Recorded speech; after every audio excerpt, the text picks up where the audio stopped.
hear any more small talk. Off that short pier, take a long walk. My style ain't free cause it ain't off top. I'm at your throat, go get a cough drop. I don't wanna hear any more small talk. Off that short pier, take a long walk. My style ain't free cause it ain't off top. I'm at your throat, go get a cough drop. It's kush. I love me too much and your brain turn to mush. Fall flat on your tush. You couldn't handle the product I push. I guess I'm just used to it. I just do it like Nike swoosh. None of that Reggie Bush cause I'm top shelf. I ain't got... What's that? Playoffs? Don't talk about playoffs. You kidding me? Playoffs? I just hope we can win a game.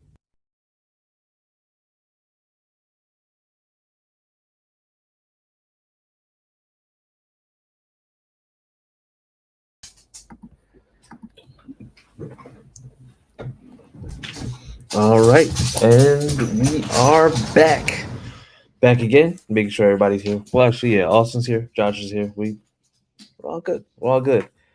So, welcome back to the YDKJAC podcast, where we're coming to you with everything Colts and slandering some teams in between. However, it's going to sound a little bit different because I have to get at some people from my own fan base. But you know what? We'll worry about that later.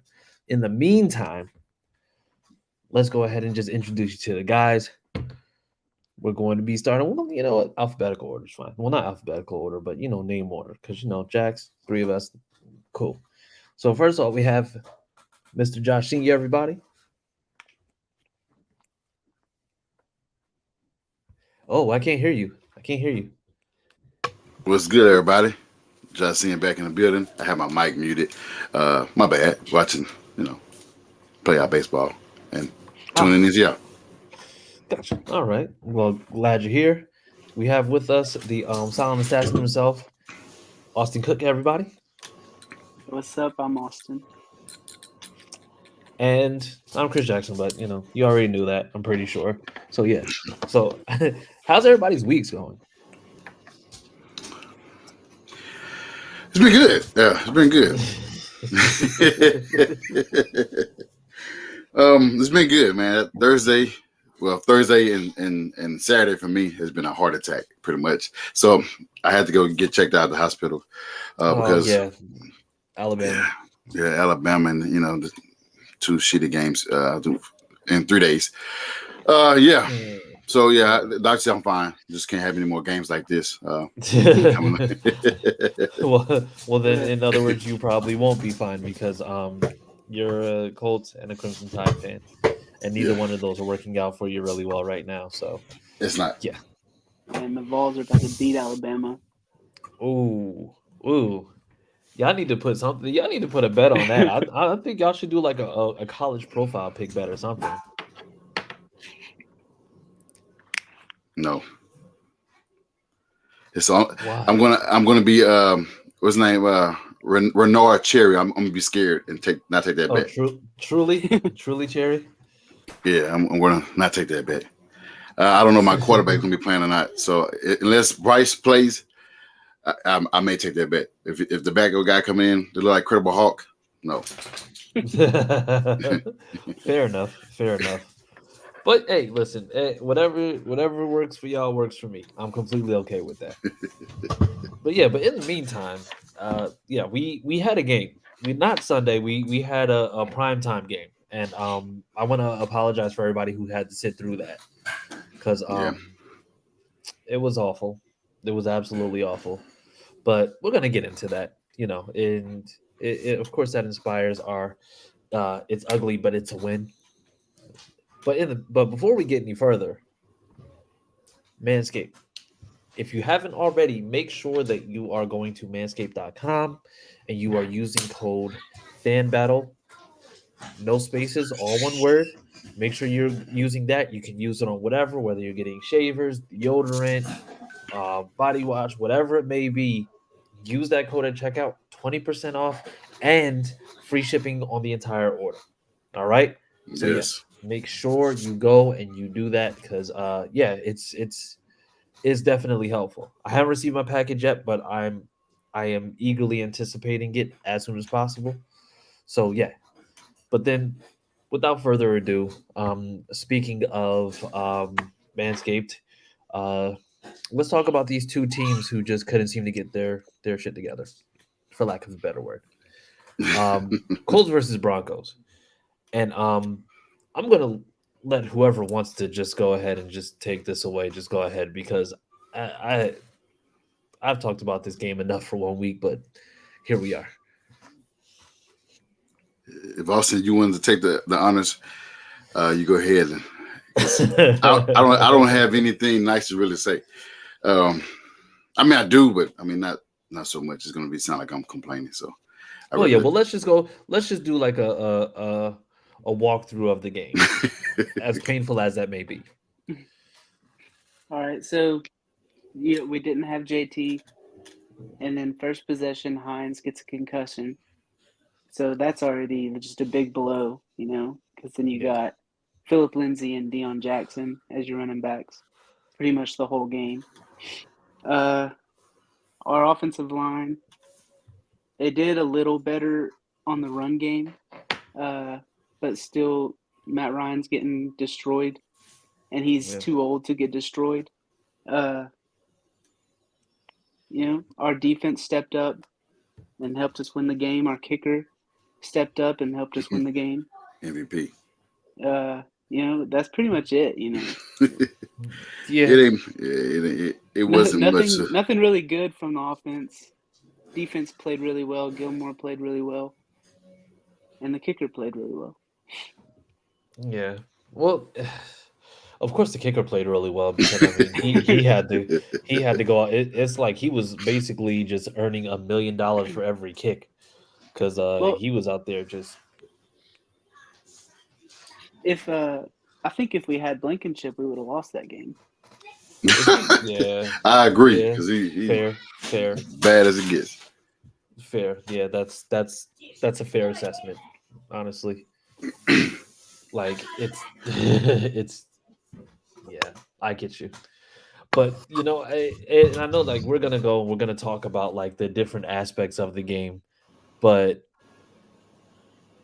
I mean. I just want to, and I know this isn't up here, but this is a question I want to know. It's just like, did this team play bad against a good defense, or did a bad offense just play just against like a bad team? Because I mean, you look at the score, it's 12-9. It's not the first time that we went field goal for field goal with teams because I mean, we literally did that on the way to the Super Bowl playing against the Ravens, where it was nothing but field goals. Yeah, but Payman. Yeah, but the thing is, when we're looking at a game like this, it's just like, okay, well, defensively, this is just like a barn burner. But the problem is that this was also another game where the offense, I mean, Matt Ryan had 251 yards through the air, so it's another game of over 250 yards passing, but. We've seen that before, and we've seen that with the team not being able to score. I mean, I think we are now. I think we've gone through games now where we've scored. If my memory serves me correctly, we've scored 20, 17, 20, 20. No, 17 and 12. I mean, we literally we cannot go over like we haven't reached 21 points. So I mean, It's like, I mean, what is like, what did we just play against a good defense? Yeah, I mean, I would say that Broncos historically has had a great defense for a long time. Starting with, you got, Von Miller before he left. It was still good. And they added cornerbacks and they got some decent linebackers, and their front is nice too. Even with Bradley Chubb. I mean, they didn't have Randy Gregory coming into the game, but they're still good. Their passing defense is good. I don't know where they rank at, and their rushing defense is decent. We did play a good defense. But we also played a worse offense, just like our offense. I think they like one notch ahead of us in offense. So it helps our defense playing a team that don't score a whole lot of points either. Yeah. And now we got a bad offensive line. I mean, that's just we gonna call a spade a spade. We got a bad offensive line. Had an offensive line was worth a damn. I know it's a family podcast, but damn is fitting. Damn is fitting. We had an offensive line. Some of those turnovers wouldn't have happened, and the drives would have like I know Frank spoke yesterday or today, but those start have been in the second and 15 and third and 15 is not ideal on offense. Every possession is always behind the sticks. We're always behind the sticks. First play, we run the ball. That's a negative play. So we're always behind the sticks every time on every possession, putting our defense back on the field every single drive because it always gets stalled. It always 3 and out. We got to do better with blocking, pass blocking, and rush blocking. That way we can get positive yards. At least get. And then not only that, when we get to the red zone, we're not scoring our points. We're not scoring. We're getting field goals, not touchdowns. That's an issue. Whether they be play calling, whether it be personnel, they all have to be together. They have to align together. That way we can put up 7 instead of 3 all the time. Getting 3 and other teams scoring 7, that we still behind. So we got it's a combination of blocking, run blocking, and when they are able to block, we are able to move the ball. We're not putting points on the board, and that's an issue. Yeah, absolutely. And and Austin, I want you to be able to chime in, but I do want to say for context, looking up the defense. So the Broncos, and I'm not sure if this changed just now, or if this changed after week 5, but the Broncos right now are first in passing defense. I think they're dead last in rushing or in rushing yards allowed. Oh no, matter of fact, they are in rushing yards allowed. They are middle of the pack, like I think 14th or 15th. But then they're 4th in points allowed. And then in terms of yards allowed, they're 3rd behind San Francisco and Buffalo. So it's a fairly decent defense. I mean, by any stretch of the imagination, because other than rushing yards, I think they pretty much are top 5 in like everything. Right. So, it's not a bad defense that you go against, but once again, it's just like we've seen that this team has been struggling with a lot of teams. Yeah. So, and then what about you, Austin? Just this team, like just going against a team like the Broncos, and then especially after hearing those stats, it's just like, is the blame solely to go on the offense, or is it just like an offense that is trying to build momentum going up against a defense that was already pretty established? You definitely have to put some blame on the offense, but like you said, this defense is a good defense. But like Matt Ryan got yards. Some of them was off of Alec Pierce making plays that nobody thought he was going to make, but he got the yards. I don't know exactly how many rushing yards we had, but we had 80 or 90 or something like that. Two backup running backs.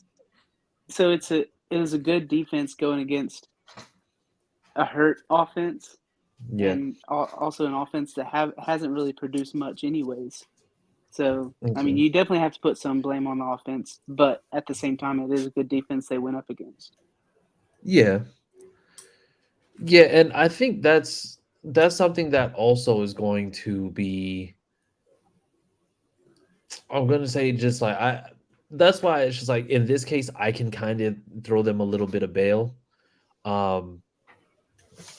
but it's tough watching the offense because we've been talking about it week in and week out how the O-line hasn't been anywhere near where it needs to be in order for us to be competitive.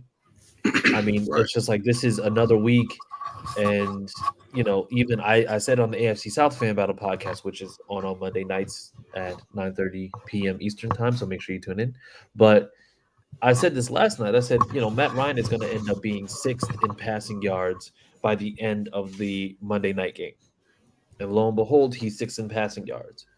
Mhm. So it's not like the ball isn't moving. It's not like we're not able to move the ball downfield. The issue that we're having is the fact that you move the ball downfield, you get down to the red zone, and then you go for it on 4th down, you don't convert, or you have to kick a field goal instead of, like Josh said, turning it into a touchdown. Right. And it's just like those types of points can really just kind of take the momentum out of you, because I mean, if you think that a 3 and out is bad for momentum, think about a whole drive where you get all the way down to the red zone, you get to like the 3-yard line, and then you try to punch in the ball and you can't, and then now it's just like a team has short field, but then they're able to convert first down. Now it's just like not only did you lose points, but you also lost opportunities, which is always going to be an issue.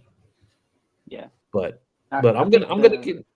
Oh, go ahead, Austin. I'm sorry. Sorry, I think the trouble in the red zone is play calling. We have probably the tallest receiving core and tight ends in the league. Use them in the red zone. Like, we saw what Mo and Woods can do. Just make plays for them in the red zone. Also, Alec Pierce. He's not getting red zone targets other than week 1. Yeah, and that's something, and I'm glad that you kind of you hinted at that. After these comments, I'm going to say why. First, got a comment from Brandon. I feel like the past few years, our primetime games are really embarrassing. LOL. Which, I mean, yeah, we wouldn't be wrong, because we've had our primetime games, and I think we've had a couple of them. I mean, I think we had. Well, I mean, we have had some, like, even last year, it's just like it was kind of up and down, because we can bring up the primetime games, like playing playing the Patriots on Thanksgiving Day. I mean, Christmas Day. But then also we played the Ravens in prime time, and that was an utter disaster, even though it started off fantastic. Yeah, the Cardinals game, we was our offensive line, and I think Leonard didn't even play the Cardinals game, and we came out with a victory. Yeah. So yeah, that was like people said. I mean, I do get it. They said we don't have good games on prime time, and I don't understand why. But I think it was the Jets game was Thursday night. Was a prime time game. We allowed them to come back. I think it was like 40 something or whatever. We allowed them to come back in that game. Patriots game was, I think that was a Sunday night game, was it? Maybe. Yeah. No, the Patriots was a Christmas Day game, wasn't it? No, that was Cardinals game. Cardinals was Christmas.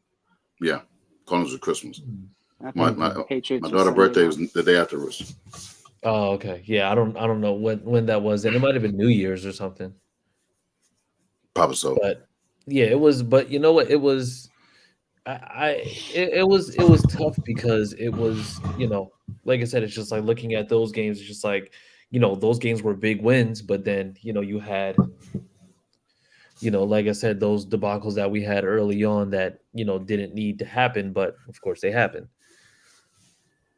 All right, and then we had somebody said agreed, and so here's what I'm going to ask, because I saw this and it kind of irked me a little bit, because people keep on saying that we need number one. We need number one. It's just like, we have a number one. It's Michael Pittman Jr. Mm-hmm. But then, Alec Pierce, he had another good game, and I think this is his 3rd consecutive game with, over 60, over four catches, like, however many yards he had. And they're saying, oh, we got our wide receiver one. It's just like, I don't know, because that's Michael Pittman Jr. So then going to that, who is the wide receiver one? You already said it. It's MPJ. Regardless of what Alec Pierce does, it don't negate what Pierce have done. Granted, Pierce been double coverage every game until Pierce made his appearance. But you shouldn't say, hey, now this is guy's number one because he's putting up yardage. It could be Matt Ryan is just getting comfortable with his other receivers. Just can't just automatically change to that's the guy.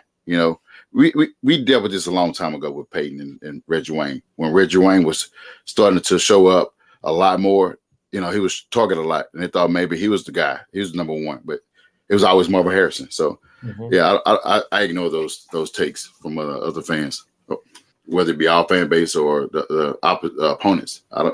It don't make sense to just change and say, hey, this guy, because he's doing well, he's the number one guy now. No, I don't think that. Yeah.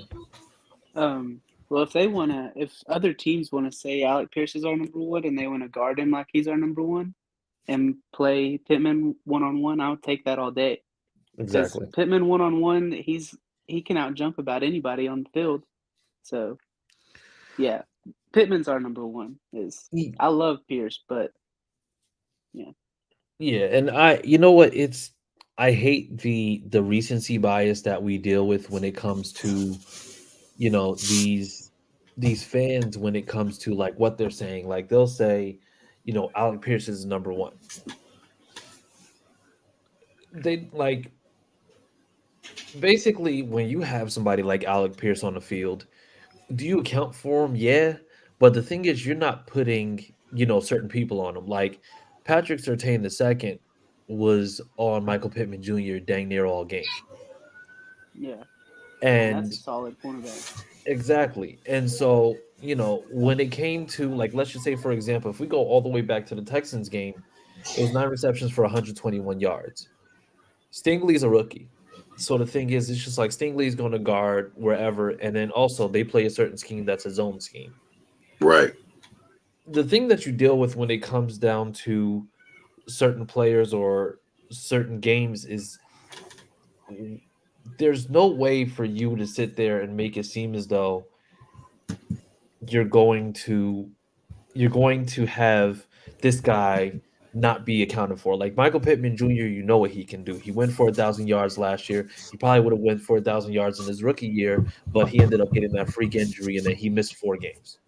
Right. So if we're talking about, wide receiver ones, you have to talk about him. Now the thing is, if you want to talk about having a balanced offense, then save that. But the thing is, there's nothing about Michael Pittman Jr. that hasn't indicated that he's not going to be able to go up against the best of them and be completely fine. I mean, we dealt with this time and time again regarding him and his usage, him going against certain guys. Like it, there's a really really bad case of recency bias when it comes to how we portray certain people because Right. everybody was ready just to cut Alec Pierce after week 1 after he dropped that touchdown in the end zone. But now we're talking about, oh, he's a wide receiver one. And mind you, that was 4 weeks ago. Now, mind you, in that time, has he proven that he can play? Yeah, he has 222 receiving yards on the season. Michael Pittman Jr., I think, is at about like 283. So, I Very mean, close. Yeah. if you ask me, it's just like between the both of them, they're doing pretty damn good. But the issue that we're having is that you automatically want to anoint the guy who had a good game as the number one, just for him to get eaten up by the next team's, number one corner or whatever.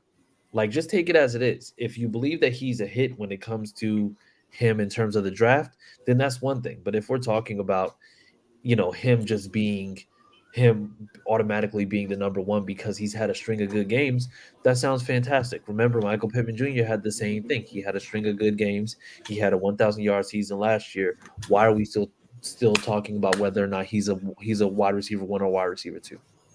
It shouldn't be a conversation. I mean, it's the same thing with the tight ends. When Woods had those 2 touchdowns against the Chiefs, oh yeah, he's our number one tight end. Okay, pump your brakes a little bit. Pump your brakes. Yeah. We know Mo, and then Mo came out against the Titans and did his thing. And I was like, okay, yeah, Mo's back. I'm like, he was never gone. He was never gone. He wasn't getting the targets. So likewise, you saw against Thursday night, you saw Pittman was getting targeted, but he was double coverage. They had a tight end. I mean, not tight end. They had a safety number 30 that caught the 2 picks. He was all over him. Matt shouldn't throw the ball, but he was double coverage. That was a safety on him twice. Yeah. And also, let's not, skim over the fact that in most of these games throughout the season, I think in pretty much all of them, Matt Ryan is spreading the ball around. I mean, he has 251 yards passing, and that was in this past game. to 1, 2, 3, 4, 5, 6, 7, 8, 9. You were able to spread the ball between 9 different people. And this is an offense that normally it's just like would go through the run. Mind you, it's just like we had about, I'm going to say 25 rushes total. Mhm. I think if you want to say 26, you could add in Matt Ryan's 26, whatever. So you had 26 carries for 106 yards total on the ground. And then you're still able to do that. So the thing is, you're talking about over 357 yards of total offense. So if we're saying like over 350 yards total offense, we have who we need. We don't need a wide receiver one because we already have one. It's just that Alec Pierce is just somebody who's just hard to guard because of the fact that he's a tall, he's fast, and he's just jumping over anybody who tries to get in his way. Yeah, that play. It was at what was that? Was that the fourth quarter where Matt Ryan got hit on the arm and still completed the pass, got the pass to him, and he snatched it out of the defenders? I think Was that that was I fourth? think that was in the I think that was in the I think that was in the first that was either in the first half, like I think the end of the first half, or I think that was like the in the third quarter. But I remember exactly which play you're talking about because that's the one that had the high arch, and he Yeah, was able to come down in between 3 people who were just basically playing his own, and then he came down with the ball.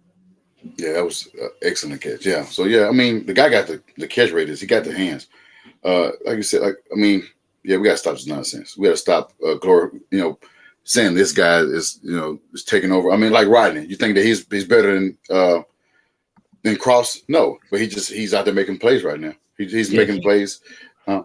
he's played in the system. He's played in Right. systems similar to this. So the thing is, he has a better understanding of it. Nick Cross is probably just in this time, he's looking and then he's learning and then he's really just soaking all this in.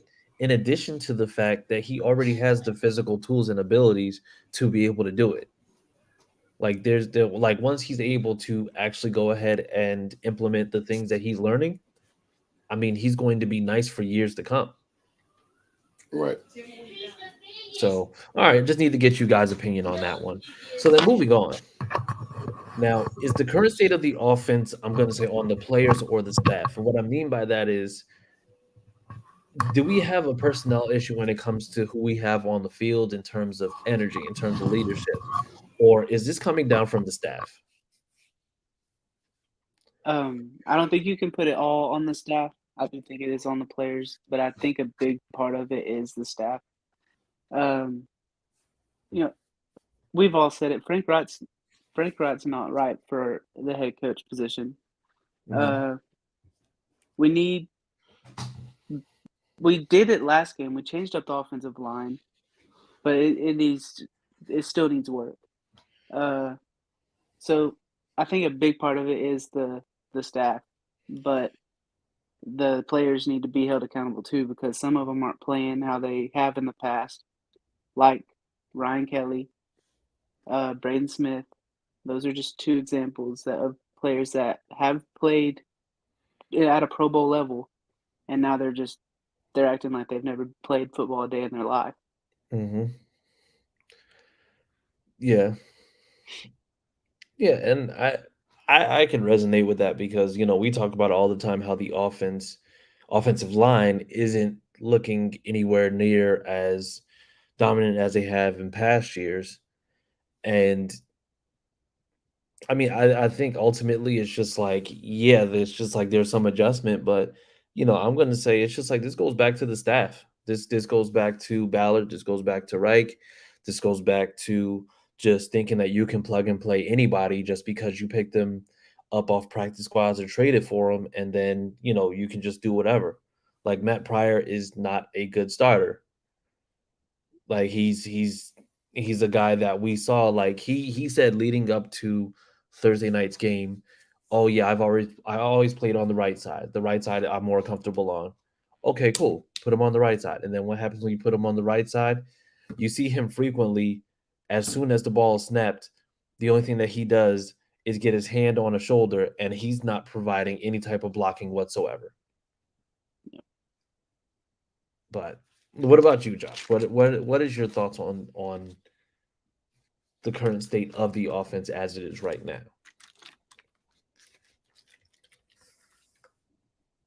Oh, you cut out. You cut out.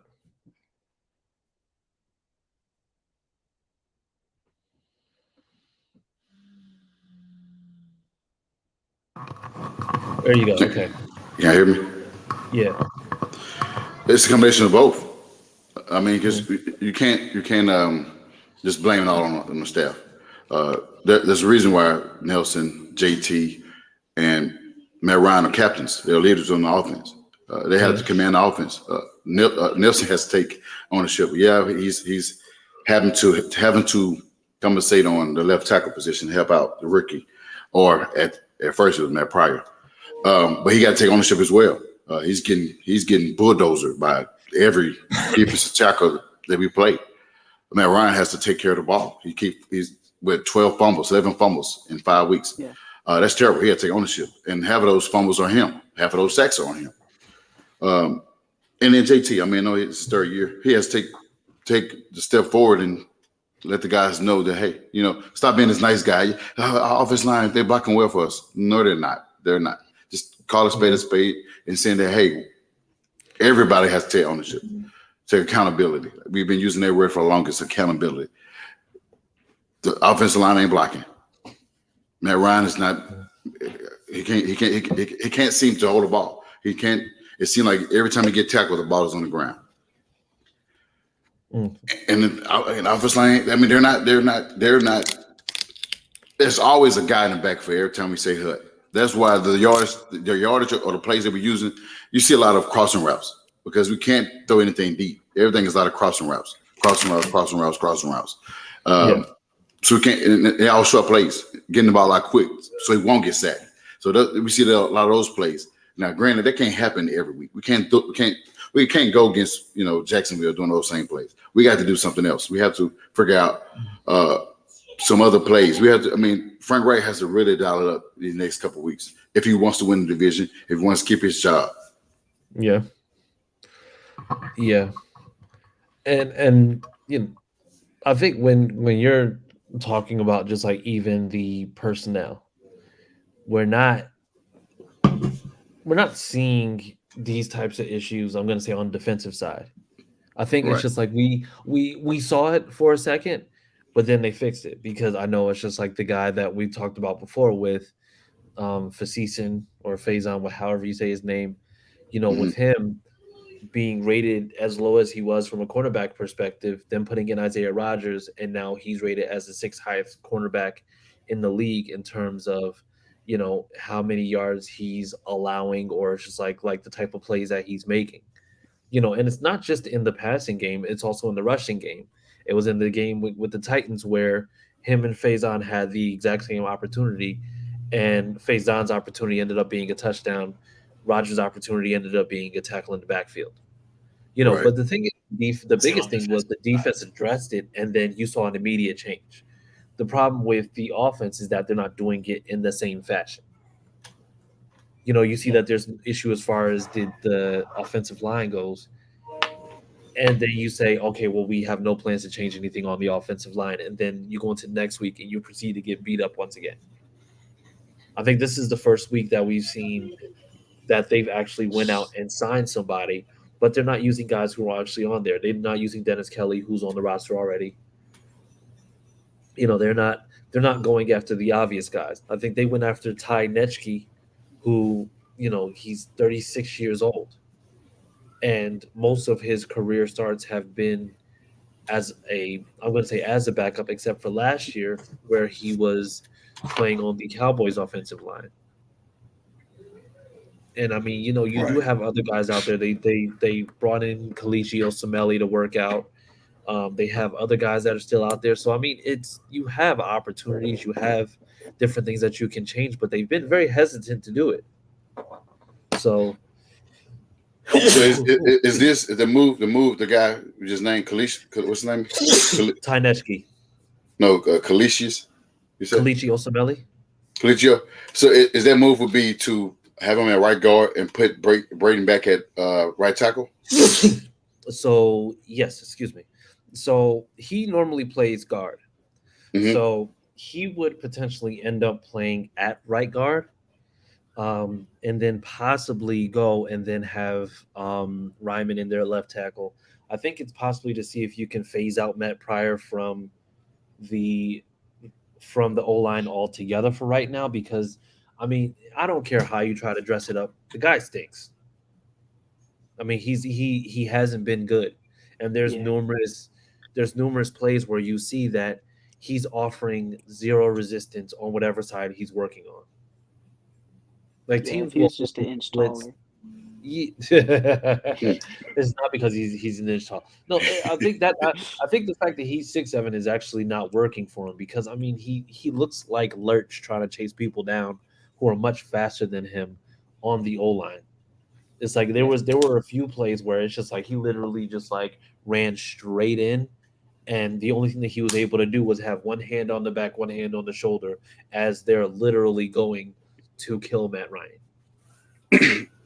Being the tallest, I mean, remember, guys, we drafted Zach Banner. Remember him from USC?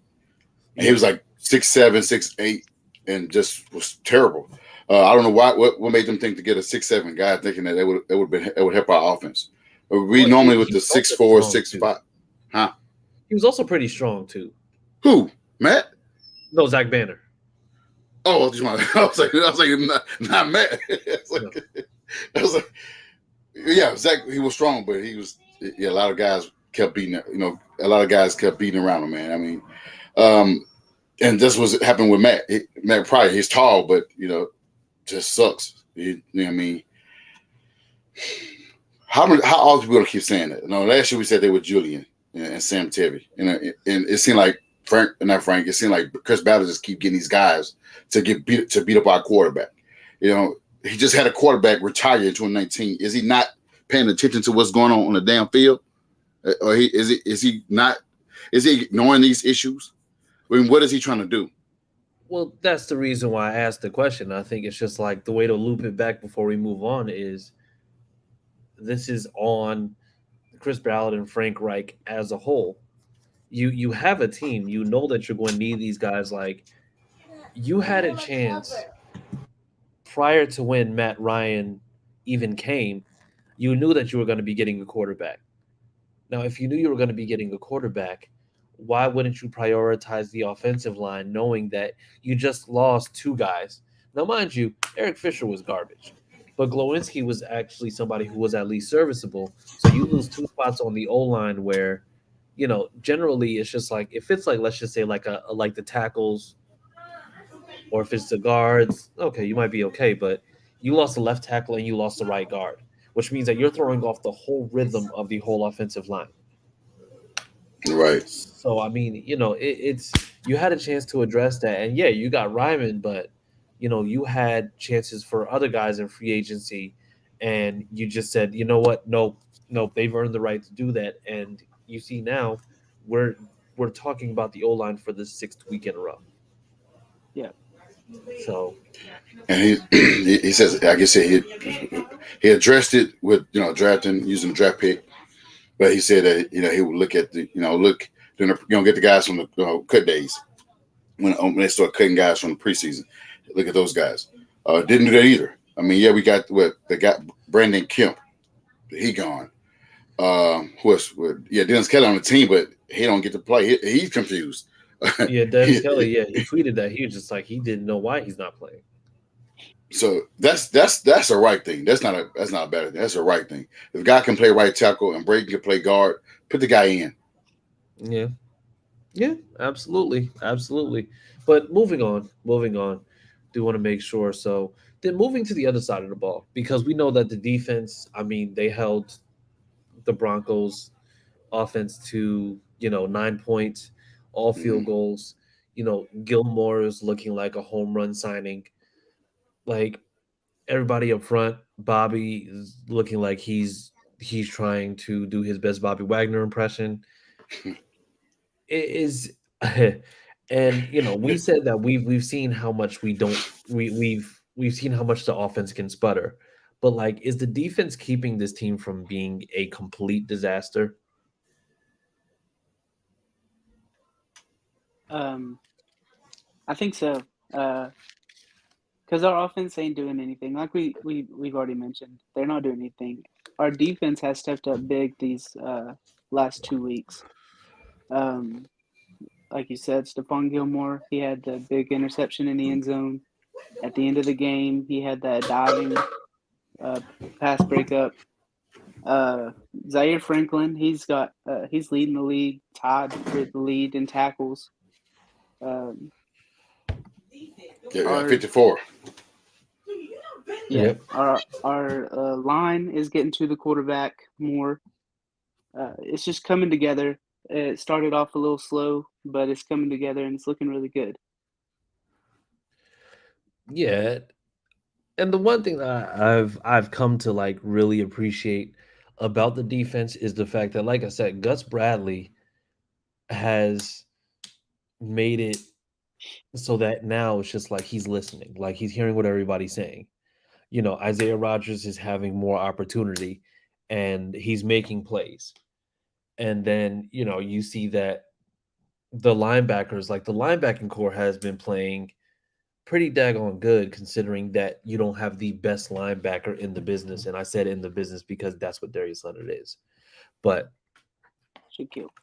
yeah, or my bad, Shaquille. I'll just call him Leonard. Mama named Leonard, I'm calling Leonard. But it's just like we're playing at a very, very high level without Leonard, and still able to go ahead and hold offenses to, 9 points, or even with, how he played against the Titans. Like, yeah, they scored 24 points, but then they didn't score again for an entire half. Could that be because he was out the game? Because when he was in the game, it scored a whole lot. But when he got out the game, they didn't score no more. Well, I know that's a theory, but yeah, so you can say that, but at the same time, he left right before half, and then they went to the locker room, made the adjustments, and they didn't do it. And then also take into consideration that the Titans are a terrible second half team. Yes. Like whatever you're going to score, they're going to score beforehand because that's what they've been doing. It happened again in Washington this past week where once again it was I think they scored twice in the first half and then they only scored once. And I think that one was possibly on a penalty that they were able to get those yards from. I could be wrong. I believe I could be wrong, but that's just that's just how they are. So, I mean, it's also like, you see that you have these guys out there. I mean, we can say whatever we want to say, but just imagine, let's just say if Isaiah Rodgers had been in the whole game, you stop Derrick Henry on that other play, we end up going to overtime with him.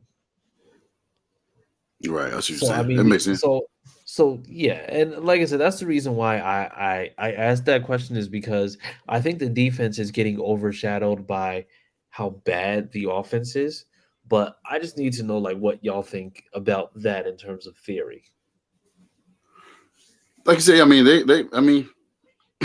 let's give credit to where it's due. Gus has dialing up some good defensive schemes per game. Every game going to be different.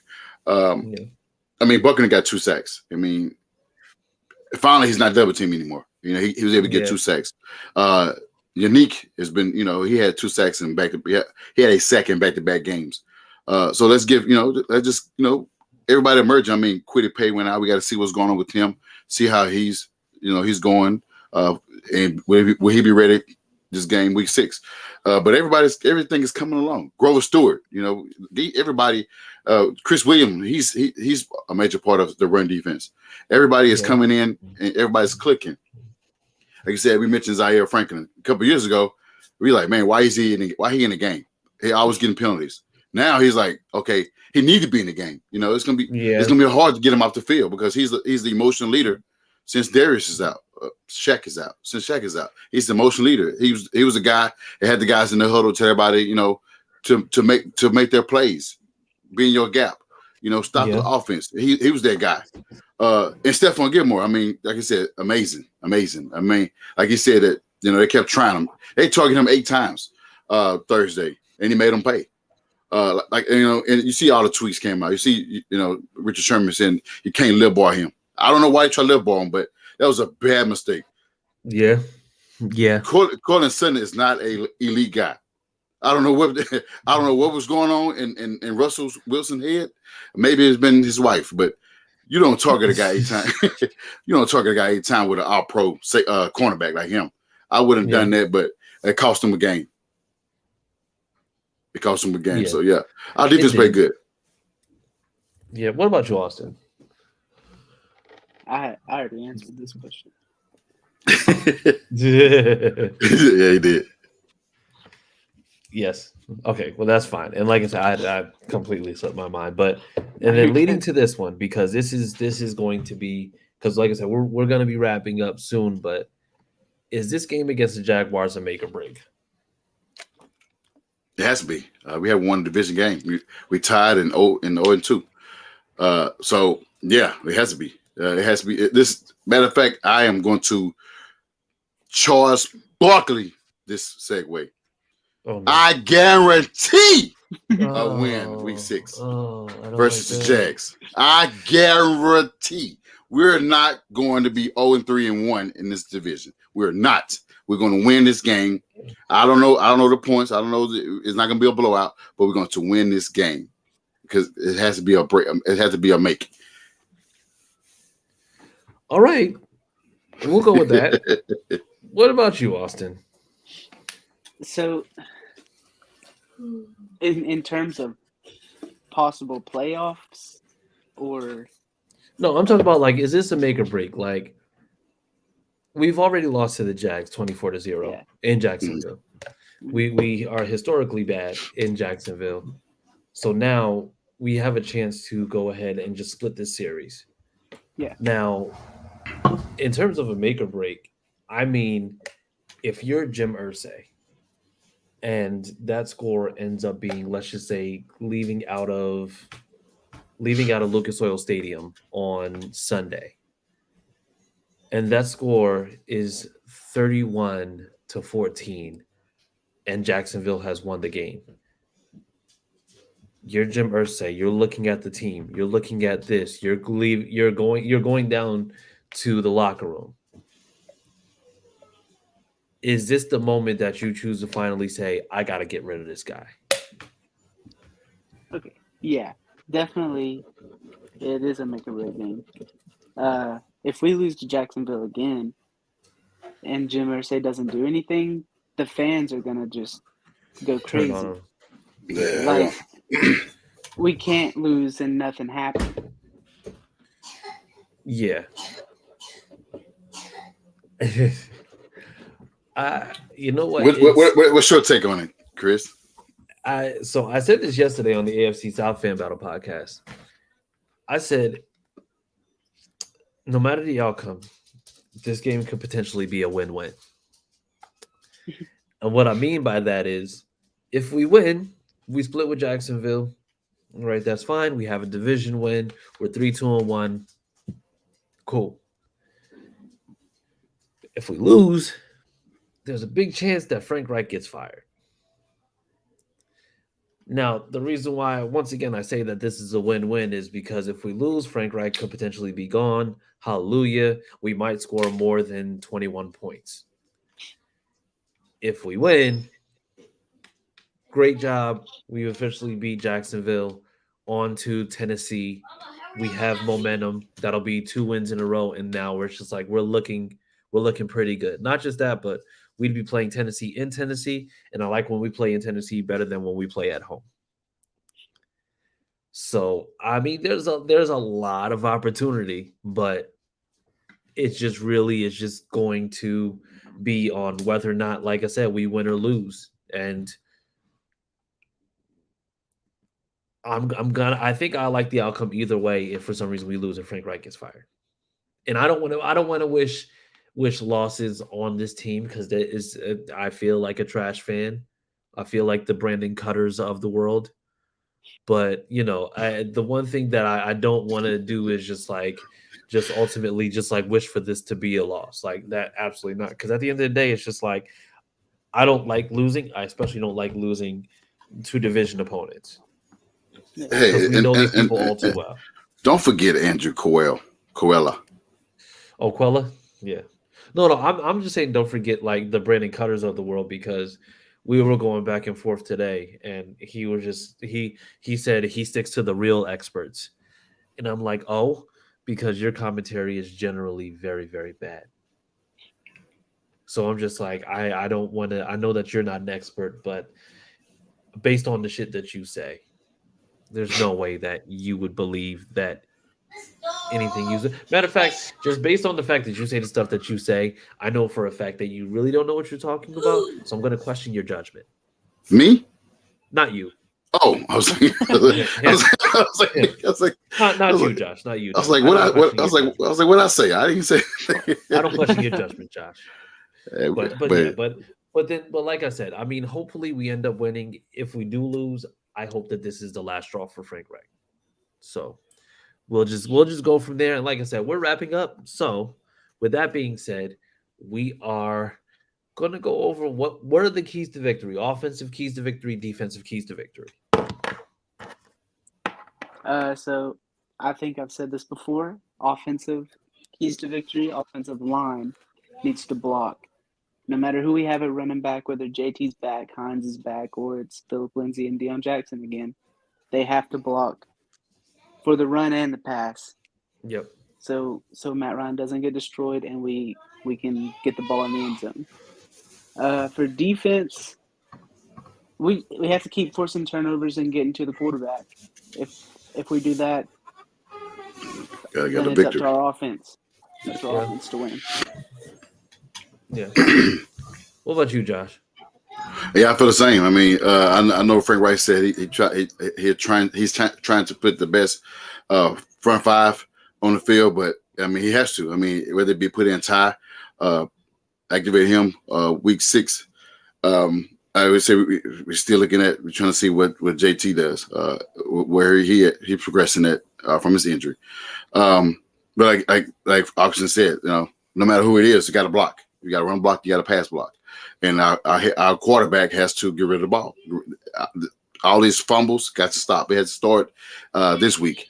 And on defense side, get turnovers because I mean, Trevor Lawrence is giving it away too. He's giving it away. He's giving up the booty too. So get the turnovers. And I mean, we got the defense. We got the defense to stop them. But like I said, the offense has to put points on the board. Last time we played them boys, we didn't put not one point on the board. So Frank Reich has to call his plays. Don't try to get all cute and try to outplay Doug Peterson because you see that didn't work well. Play your game. Call your game. It might not be pretty. It wasn't pretty Thursday, but call your game and make sure you come out with a victory. Otherwise, you just be where Matt Rule is. Unemployed. Yeah, absolutely. And I know I said this a couple podcasts ago, but I get Jelani Woods more involved and have him being that guy who can do those multiple things. If you know that the offensive line can't block, why are we sending out tight ends on routes immediately instead of having them come in to chip edge rushers and then, go out for a delay or go out on routes directly after they've engaged? Because just having guys that big, like you have Mo Alley Cox, who's like 6'4", 6'5". You have Jelani Woods, who's 6'7". I mean, those two guys alone on opposite ends of the offensive line are going to buy Matt Ryan a little bit more time to be able to do what they need to do. And then with a guy like Mo Alley Cox, you throw the ball to him 5 yards, chances are he's going to pick up another 2, 3, maybe even 4 yards, just for the simple fact that, I mean, he just grown man's that ball down the field. Right. So, I mean, it's. You think they should? You think they should sign a blocking tight end and kind of, I wouldn't say phase out Colin Granson, but you think they should do that? There should be an option. So I think honestly, it's just like you have all the pieces that you need in order to run the plays that you're looking for. I think it's just like it's really just going to be about being creative in your scheming and ultimately like not allowing, the game to kind of dictate the way that you go. Like the problem that I have with Frank Reich is that it looks like if something doesn't work, then he's just like, okay, well, we just need to keep on trying it until it works, as opposed to just making it about, you know what, this is what they're doing. Let's analyze this, and then we'll see exactly like where to go from there. Like, don't just be one dimensional with it. Like, be as like progressive as possible in your play calling to make sure that you're ultimately like climbing that ladder or climbing that mountain, like he likes to say, so that you can go and get and potentially just be more efficient. Like, we need to be more efficient when it comes down to how we're scoring and doing it. And I mean, honestly, with the Jags, you can get to Trevor Lawrence, you can pressure Trevor Lawrence, and he's gonna have a bad day. He's gonna give up the booty, man. So that is no. We're gonna tickle him. Yeah. Oh God. No, we're not the Titans. We're not the Titans. We're not the Titans. We're not the Tennessee Ticklers. All right. Yeah, we're not the Tennessee Ticklers. We're not. Don't lump us in with that. I had to get you, man. I had to get you on that one. Yeah. but you know what? Other than that, guys, we're gonna see what happens. I mean, we had a long break since, like I said, our game was on Thursday instead of Sunday, so we had like a mini bye more so. So hopefully they make changes. But quick, Austin, what do you have the score being in the regulation? So we got a career high in points, season high in points this year, 21-17. I thought you were gonna say like 45. I'm just be like, wow, you got a lot of faith. What about you, Josh? Hey, I'm going at least 31-20. Yeah, give me 27. Give me 27. Give me 27-17. 28-17 for me. Colts take this one. All right.